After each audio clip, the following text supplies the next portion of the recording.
बिस्मिल्लाहिर्रहमानिर्रहीम। अस्सलाम वालेकुम स्टूडेंट्स। हम मियोसिस के बारे में पढ़ चुके हैं।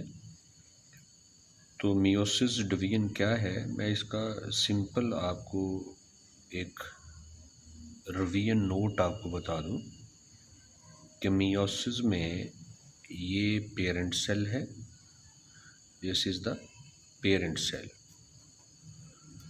और इसमें ये मौजूद है जी होमोलोगस क्रोमोसोम पेयर, ये, और ऐसा ही एक क्रोमोसोम और मौजूद है।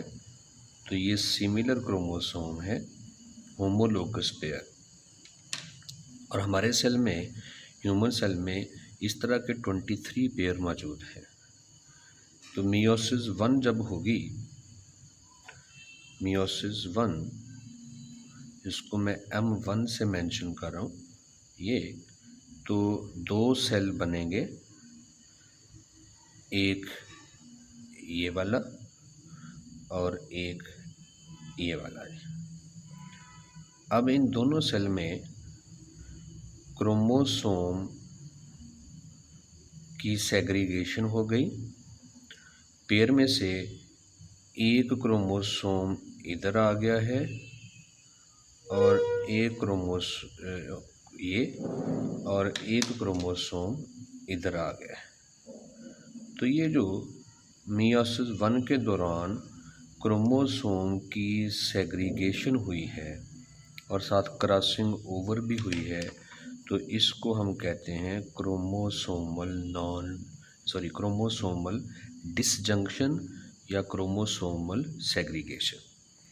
अब ये सेल भी हैप्लॉइड है और ये सेल भी हैप्लॉइड है, ये नॉर्मल मियोसिस 1 है।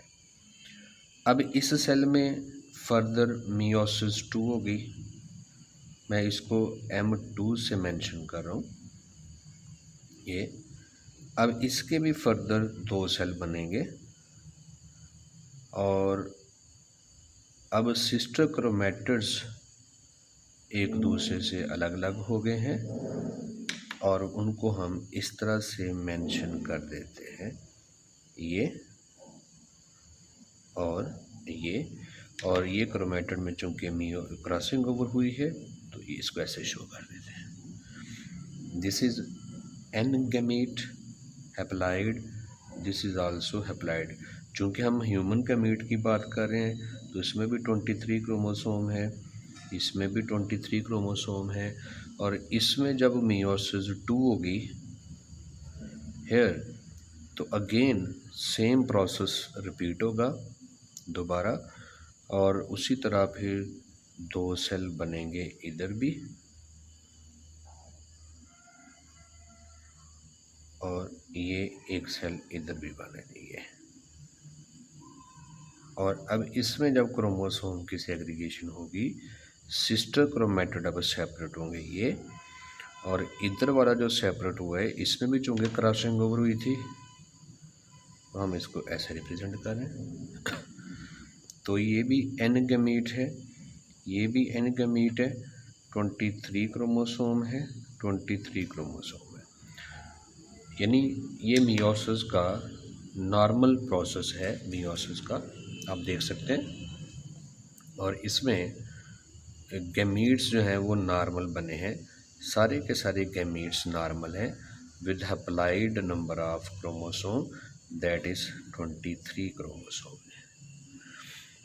लेकिन इस मियोसिस में कभी कभी एरर भी आ जाती है, मियोटिक एरर। एरर का मतलब ये है कि मियोसिस 1 की एनाफेज 1 या मियोसिस 2 की एनाफेज 2 में क्रोमोसोम की सेग्रीगेशन नहीं हो पाती, नो सेग्रीगेशन ऑफ क्रोमोसोम।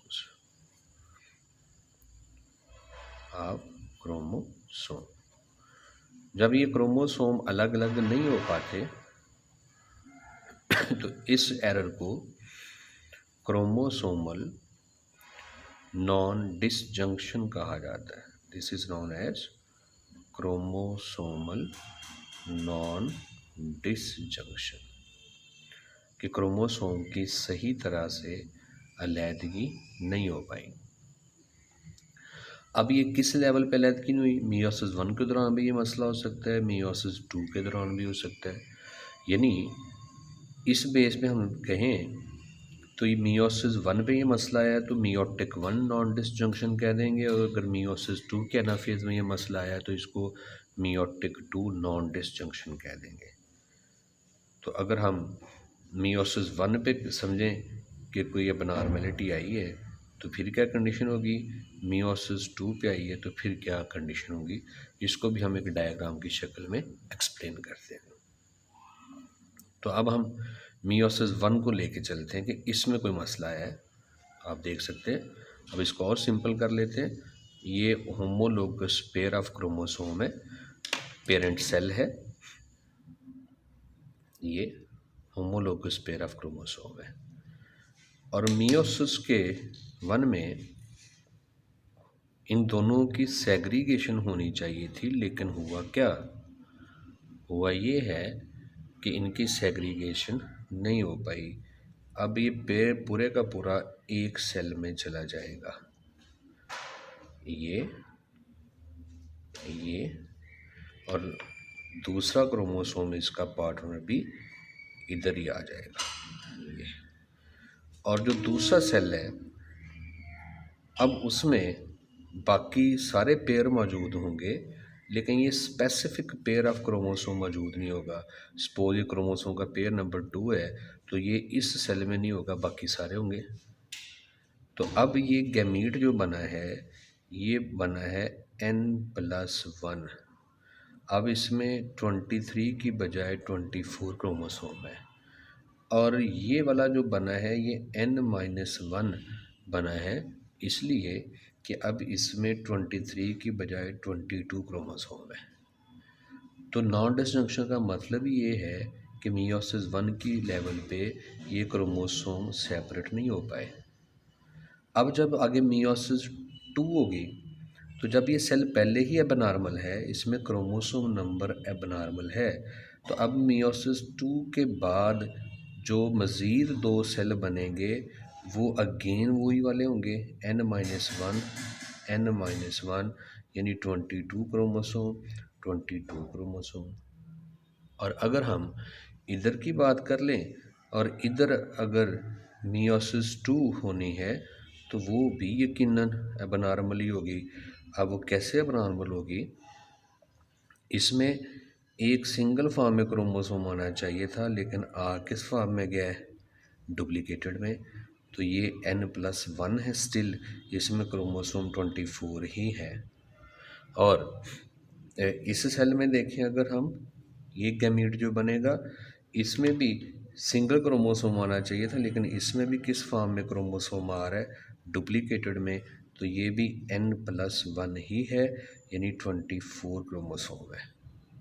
इससे क्या साबित हो रहा है कि अगर नॉन डिसजंक्शन मियोसिस 1 के लेवल पे होगी तो कोई भी गैमीट, इस सेल से आगे जो भी गैमीट बनेगा तो वो नॉर्मल नहीं होगा। किसी भी गैमीट में क्रोमोसोम का नंबर नॉर्मल नहीं होगा। तो ये बात है मियोसिस 1 नॉन डिसजंक्शन। अब हम बात कर लेते हैं कि अगर ये नॉन डिसजंक्शन मियोसिस 2 के लेवल पे हुई है, यानी मियोटिक 2 नॉन डिसजंक्शन, तो फिर क्या मामला होगा। मियोटिक 2 नॉन डिसजंक्शन, इसमें एबनॉर्मेलिटी आएगी एनाफेज 2 में। अब यहाँ पे हम ये सपोज कर रहे हैं कि ये पेरेंट सेल है with homologous pair of chromosome. अब इसमें जब मियोसिस 1 होगी तो ये होगी नॉर्मल, इसमें मसला नहीं आया। 2 सेल बनेंगे, अब इस सेल में डुप्लीकेटेड क्रोमोसोम आएगा, लेकिन विद क्रॉसिंग ओवर ही आएगा। यहाँ तक कंडीशन क्या है, नॉर्मल है। और इस सेल में जो क्रोमोसोम आएगा वो भी नॉर्मल ही आएगा और क्रॉसिंग ओवर के साथ आएगा। और आप देख सकते हैं यहाँ पे क्रॉसिंग ओवर के साथ जब ये आएगा तो ये कंडीशन, यानी ये गैमीट नॉर्मल है, ये गैमीट भी नॉर्मल है। 23 क्रोमोसोम है, 23 क्रोमोसोम है, यहाँ पे कोई किसी किस्म का इशू नहीं आया, दोनों गैमीट नॉर्मल है। मसला आएगा मियोसिस 2। अब हो सकता है कि इस सेल की मियोसिस 2 हो जाए नॉर्मल। अगर इसकी मियोसिस 2 है नॉर्मल तो फिर इसके जो दो सेल बनेंगे वो दोनों सेल नॉर्मल ही होंगे, उनमें कोई किसी किस्म का प्रॉब्लम नहीं होगा, क्रोमोसोम नंबर उनका नॉर्मल होगा। देखिए सिंगल फॉर्म में क्रोमोसोम आएगा और ये भी सिंगल फॉर्म में, लेकिन इसके ऊपर क्रॉसिंग ओवर शो हुई है जी। ये गैमीट है जी NN, यानी 23 क्रोमोसोम 23।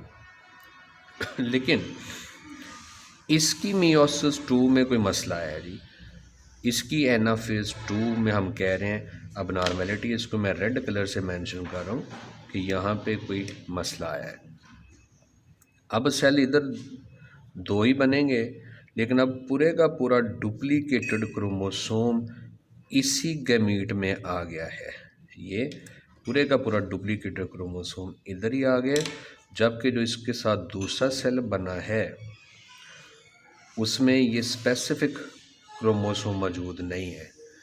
अब ये गैमीट जो बना है ये N+1 बना है और ये N-1 बना है। इसमें 24 क्रोमोसोम है, इसमें 22 हैं, दोनों गैमीट ही क्या हैं, एबनॉर्मल है। इसका ये मतलब है कि अगर मियोसिस 2 पे नॉन डिसजंक्शन हो तो कुछ गैमीट नॉर्मल पैदा होते हैं और कुछ एबनॉर्मल पैदा होते हैं, और अगर मियोसिस 1 के लेवल पे नॉन डिसजंक्शन हो तो फिर सारे के सारे गैमीट्स ही एबनॉर्मल पैदा होते हैं।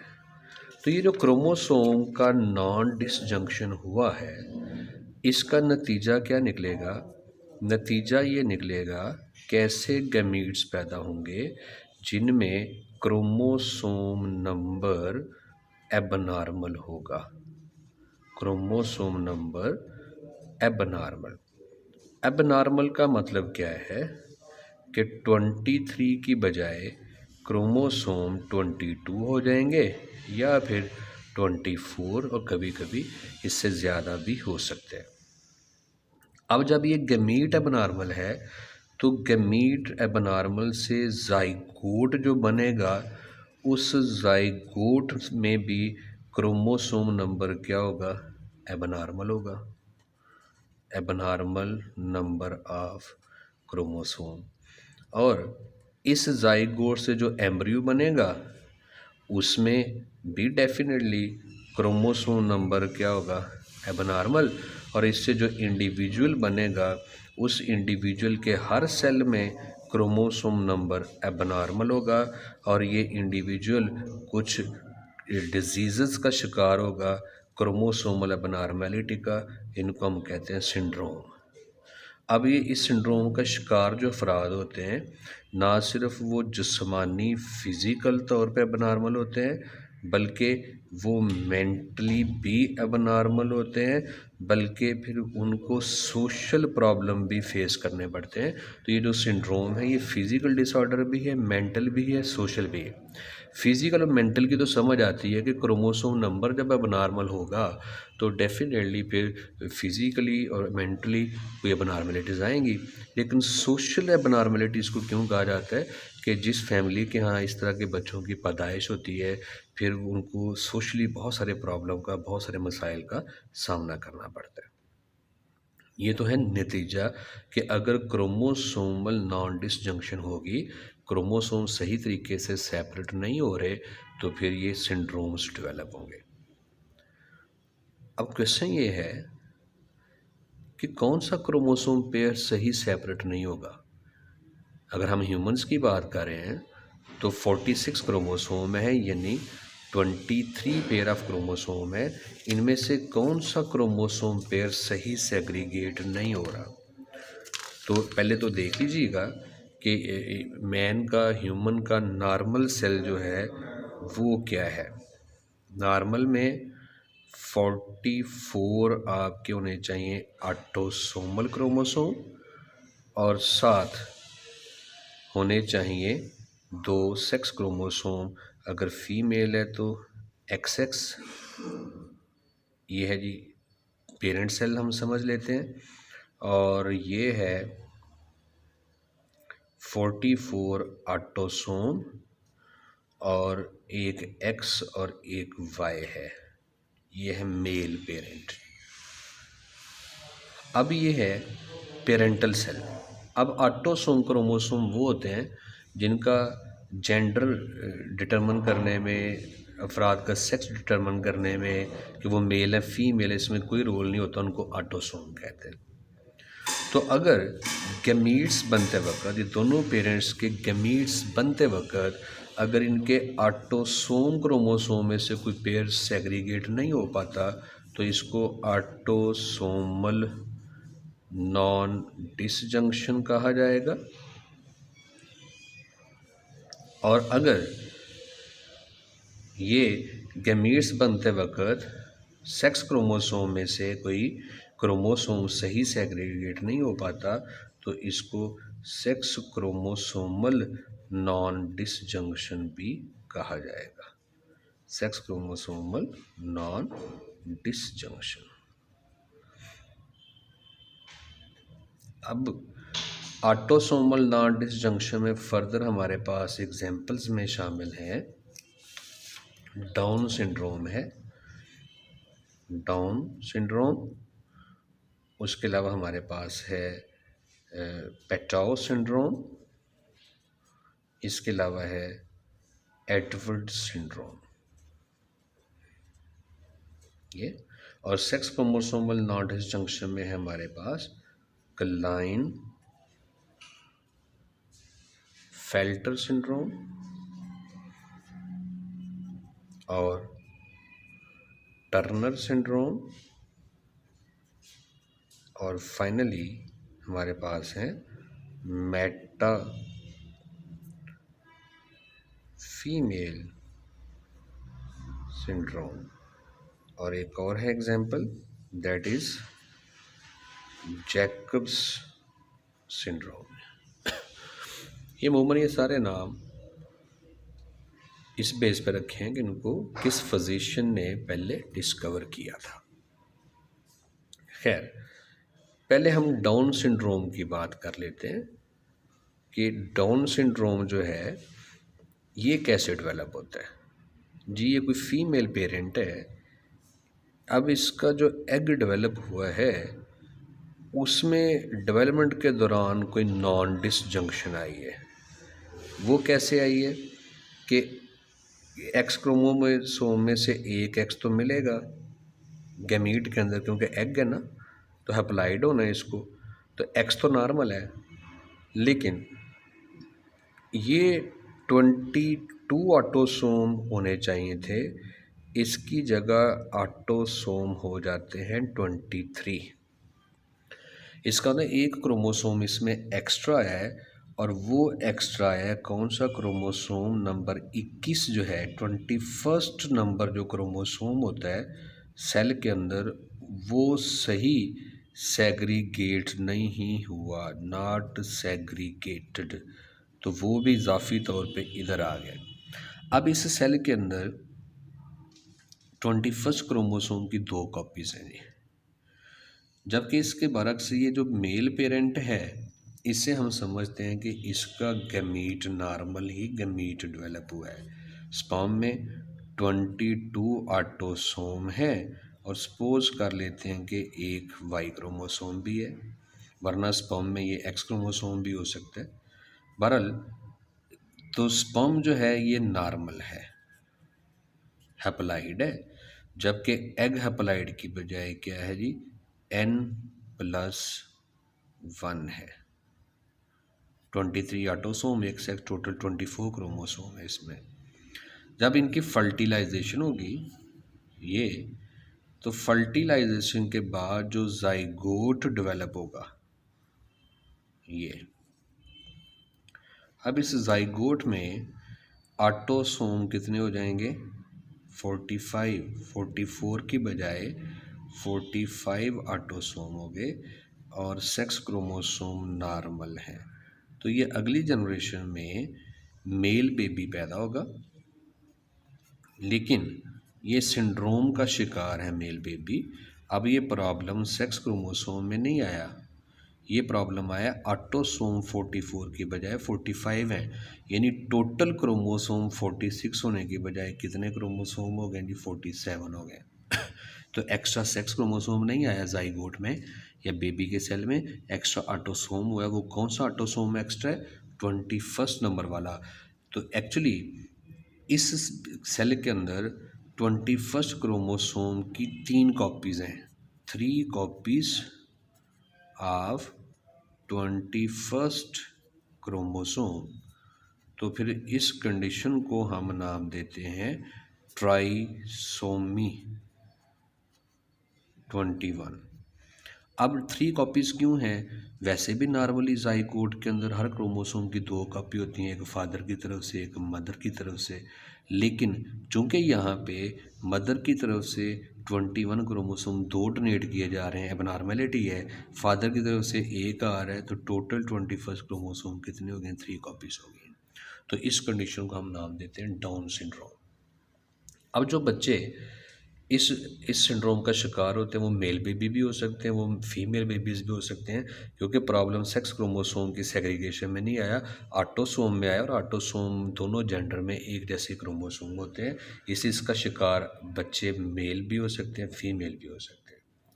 अब डाउन सिंड्रोम जो है, इसके साथ साथ अगर हम बात कर लेते हैं पटाओ सिंड्रोम की, तो सेम प्रोसेस है, सिर्फ इसको ट्राइसोमी 13 कि क्रोमोसोम नंबर 13 की सही सेग्रीगेशन नहीं हो पाती, और एडवर्ड सिंड्रोम को नाम दिया जाता है ट्राइसोमी 18 कि क्रोमोसोम नंबर 18 की सही सेग्रीगेशन नहीं हो पाती।